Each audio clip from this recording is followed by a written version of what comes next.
Itong puti, ang tangkad niya, oh. Saka, ang dami ko palang puti na nabili. Ito yung $40 na binili ng asawa ko sa online.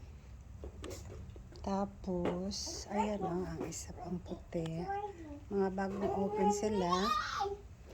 Ito yung naunang nagbulaklak. Ayan, may dalawa pa siyang na-open. Saka ito yung mga apple blossom. Ito yata yung galing kay Arlene noon. Nag-open. Uy, the other one is open too. Hala, ito siya yung... Bebe, no. I think this is the Minerva. Nag-open na rin pala siya. Silang tatlo. Ayan. Oh, don't do that, baby. Ganun po. Ito ay isang Minerva din. So, don't! Saka ito, hindi ko alam kung ano siya. Apple. Ay, baby, don't push!